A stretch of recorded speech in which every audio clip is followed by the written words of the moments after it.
Hello everybody, it's Dante here with you today. And today I want to talk about this idea of inner authority. What does it mean to find our inner authority and to bring an end to seeking approval and to transcend seeking spiritually? So, seeking approval and the spiritual search are, in a way, very similar energies. And it is all based in how we are attempting to fill some void within ourselves with another energy, not the energy of another person, or with spiritual energies. And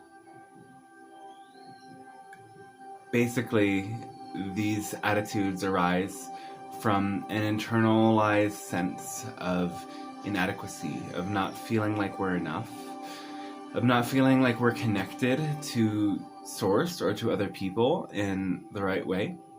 And both of these types of seeking can allow us to go out of the way and actually distort our own authentic energy, our own frequency, our own preferences, and the behaviors and ideas that come naturally to us in order to fit inside of another person's framework of reality or another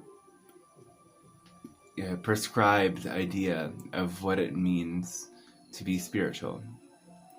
And so we're coming out of an age in which this was really how all people, if they were in a spiritual quest, would learn. It is from an outside authority figure, and in this old age, the Piscean age, it became institutionalized in the form of organized religions.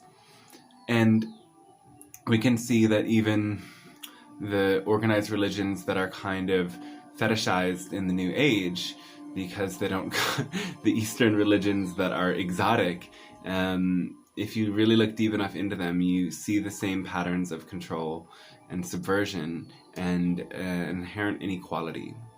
So inner authority is so important when we step into a new age, because this new age is built and founded upon the equality of all beings. And in order for that to actually work, every being has to learn how to trust themselves in the process. So the old way is, again, it's a fear-based idea that things will go wrong if I don't take every degree of control I need. And by taking control, oftentimes we can get what we want, what we think we want, but we often lose so many things that we need. Like, if we control everything around us, we're actually sabotaging our connections with those around us. And if you look at, for example, somebody who is displaying narcissistic tendencies, that person is one of the most unhappy people that you could encounter, because while they are taking and directing and manipulating everyone around them, they're sabotaging their connection with them. And they're distorting that connection, so they're not really receiving the love. And so I've come to a place of inner authority, both from seeking spiritually and from situations that you could consider a degree of narcissistic abuse. Now, studying a bit about this and hearing from other people's experience, I would say that my experience with narcissistic abuse is actually mild, but it did bring me into what you consider a dark night of the soul, especially because in all these cases there was so much light and knowledge and wisdom that was transferred in certain interactions, but there was also personal agenda, belief systems, and ego that was distorting the interaction, and I was accepting and adopting ideas that were not authentically mine, did not relate to my experience, and did not relate to my truest, highest trajectory. And it was through experiencing this in many different ways that I've been able to really rest into trusting in an inner knowing. And of course, being a channel is the flip side of that, is having learned from different spiritual traditions and ways of doing things. The switch came on to feel like, how come it, for example, I was in Kundalini Yoga and working with other teachers. These people are demonstrating this spiritual connection. They can channel this idea and energy, though it's unequal. And simply through, doing my own authentic inner work and meditating and following my passion and opening all of the doors psychically in different ways, channeling began for me. And that was another level of opening to inner authority. Though it really wasn't the complete picture for me, because still there was a lot of patterns of self-doubt.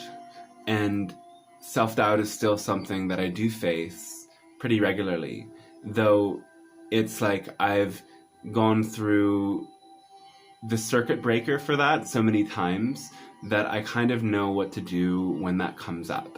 And that's kind of what I want to talk about in this video as well. So back to this first idea of inner authority within relationships. So oftentimes we believe that we need this other person to fill a hole, or we need them to play a role for us, or they are doing something that we are not capable of. And in many cases this is true, though we also want to see and feel valued within the relationship. And for me, I've had so many experiences, again, people shutting me down entirely, or people telling me, this is the way it is. And kind of, first baiting me into sort of negotiation with them. We're going to make you a part of this project. And then when I saw things differently within the project, and they realized that I wasn't just going to be, in the same sense of me looking for them to play a role, they're looking for me to play a role. And when they wanted that role to be something subservient, I was kind of like, no, I see it this way. And at first I was very sort of small in how I would assert that. And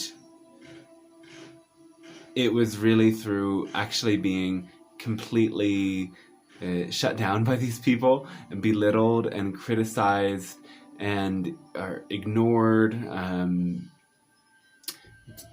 victim shamed, you name it. That is what began this shift inward for me. And really through firmly standing up for myself within these situations, I was able to release the sense that anyone outside of me knows better, has more clear answers, has a clearer connection. So that it's been a long journey to get to that point, and it really took for me, and I think it takes for a lot of people, it's kind of just the human experience that we need something that intense to wake us up, to push us into our inner authority. And stepping into a spiritual path was already kind of one revolution, an initial revolution on this wheel for me as well, as I'm somebody who has lived a life in my past as a child and adolescent where I was kind of split between conflicting interests in my family, that they would sort of tell me their story about why the other family member was wrong and shouldn't be trusted, and I should give my allegiance to them. So I had this very mixed relationship to, the parents and family. The older generation supposedly meant to be authorities in something, and then fighting against each other and taking this energy from me, confusing me. And while this was a challenging experience for me, it was this experience that kind of set me out in discovering for myself and choosing for myself my own path, and breaking from conventional ideas and seeking more spiritual ideas. So again, without that chaotic experience, I wouldn't be where I'm at. And it really put me actually in a role of being a helper and a healer for my family before I knew what I was doing. And that, in a way, in a roundabout way, that darkness that I faced made me a powerful healer. So I speak about it this way because for me, finding the inner authority and finding trust in yourself is a journey that you can only learn through contrast, through the contrast of seeing what isn't working and seeing where you're losing yourself in connection in order to discover that centered place. So there's also a lot of this in spiritual communities, especially when it is something with one leader, one discipline that is being taught or prescribed. And I have a video about my journey with Kundalini Yoga if you haven't taken a look at that one. But in summary, been a part of that system and some others where there's very strict rules that by and large cut me off from other spiritual paths and cut me off from the essence of who I am as a gay person. They want you to conform to certain heteronormative standards. They're saying, oh, we can accept you, but here you have to apply by this rule. You have to do your relationship in this way. And the yoga practice has done a lot for me in terms of learning how to focus my mind, clear out my nervous system with these practices. And then for so long, I lived through those beliefs of the kind of control and rigidity that system and similar systems enforce you to take in your personal life. Wake up at this time, do this for this long, eat only this, never do this. All of these layers of limitation that really go against the new way of being a spiritual being, which is learning to flow, learning to honor yourself, learning to sort of have this intuition that's based in your body and based in your feeling.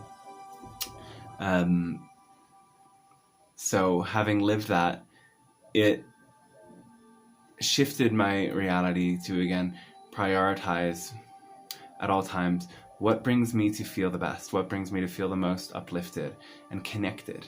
And when you live like that moment to moment, that is the best way to really discover your inner authority. It's the simplest, most universal way is that formula that Bashar puts through, that many other channels put through, of following your own highest excitement to the best of your ability with no insistence on a particular outcome. And this is what the Pleiadians who I channel always kind of point us to as well, is what lights you up the most, and can you do that all of the time? Can you choose out of every option? You have a choice point that feels like there's a lot of variables, there's a lot of possibilities. Which of those possibilities do you take that brings you to feel at a sensational level greater love, greater joy? And when you can trust in that more completely, everything opens up and changes. So the other part of that is our belief systems are always affecting how we interpret reality. And in order to really find inner authority as well, we need to keep examining and looking at those belief systems. So to say it's inner authority doesn't make the outer person less significant. It actually makes them very important. But it's a different relationship. It's not this person out of you telling you what to do. It's this person outside being a reflective mirror for you to more clearly look at those belief systems.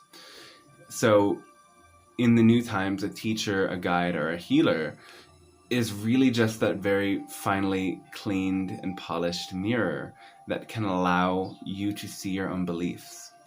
And these beliefs are, well, when we're positive beliefs are great. There's nothing wrong with them.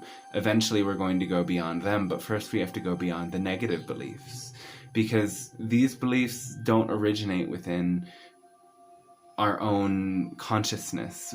We take them on from external figures of authority and adopt them as if they are our own, when actually these beliefs go against everything that is natural to us. And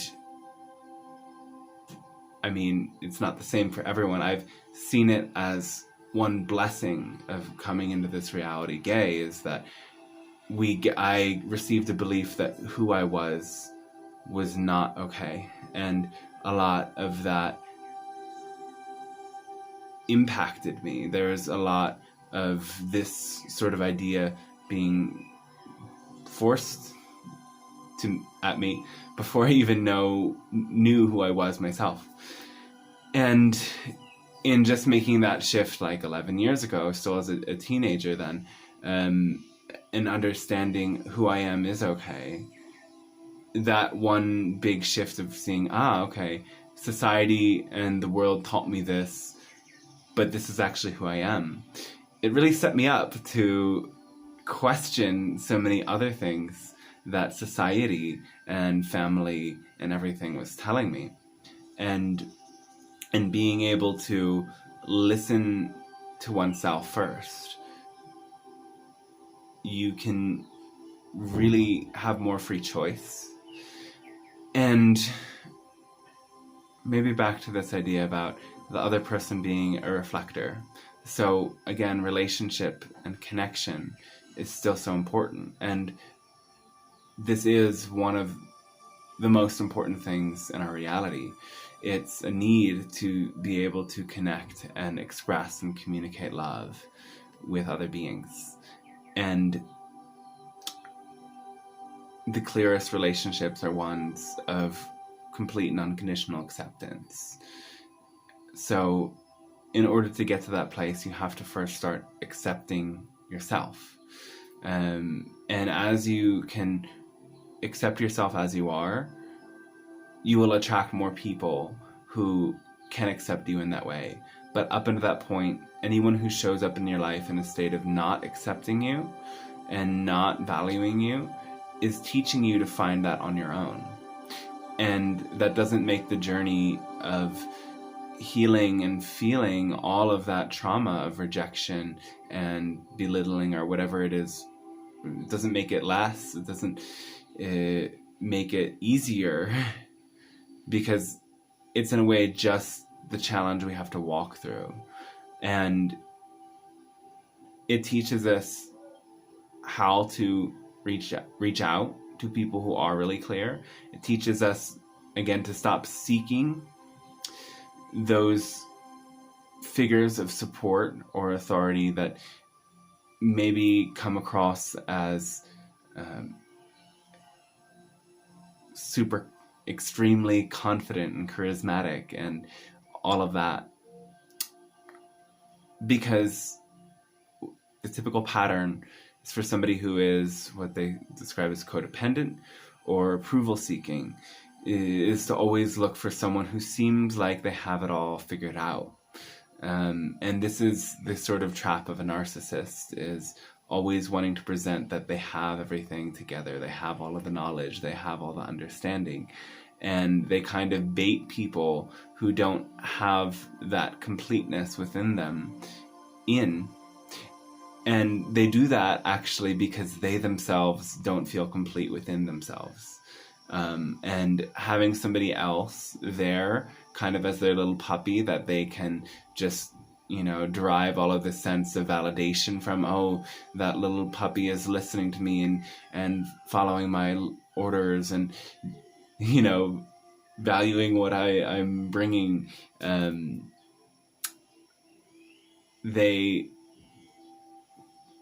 It's actually different ways of meeting that same internal sense of inadequacy. One through submitting, one through controlling, one through pleasing the other, and one from directing the other. And a clear relationship is one in which you can really feel that you are totally enough and totally valid and totally complete within yourself, and the other person is just there to expand what is already whole. And the truth is we are all whole, connected, complete, unified beings, and we are so connected to everything around us. We're inseparably connected from everything around us. The same energy that flows in the universe is the energy that flows through us. And truly waking up to this inner authority is realizing the universe within us, is realizing that there's a part of us that we consider just our own internal voice, our internal presence, that is actually God, that is the divine.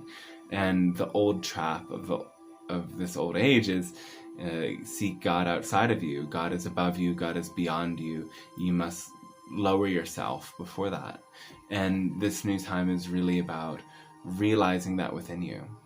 And of course there is realizing your own limitations. Your intuition cannot tell you absolutely everything about the world beyond you. And it's actually remaining humble. It's admitting when you don't know and accepting what you don't know that allows you to more clearly understand what you do know. What you do know is a feeling. It's a simple feeling of a magnetic draw towards some sort of experience or connection. And in trusting that, it's like you're aligning with your current. You're steering your boat in the right direction. And the flow of life, the flow of time is just carrying you. And all you have to do is listen to that feeling and steer a little bit. Listen to that feeling and do what that feeling is telling you again and again.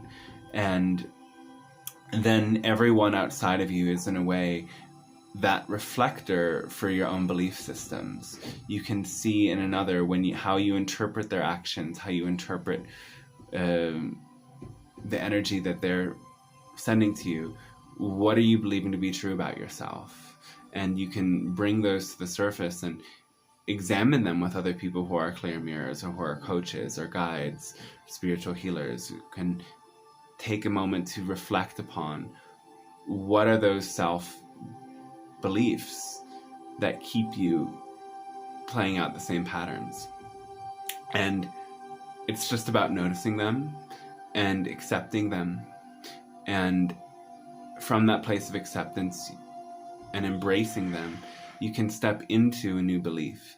You can step into an empowering belief that really is reflective to you of all of the majesty and beauty and light that you really are. So I hope this video has been helpful for you. And yeah, I am excited to continue sharing. I'm doing live stream channelings every full new quarter moon, and you can check them out on my Facebook page, Dante Shante Singh or Be Bliss. They will be there, and I'm offering still discounts on sessions if you want to dive deeper, and can't think of anything else to say. So much love and blessings to you, and thanks for tuning into this video today. Look forward to continue sharing more. Drop a comment or a question below if there's something you want me to incorporate in future videos, and tune into the live stream to have your questions answered live. Bye bye for now.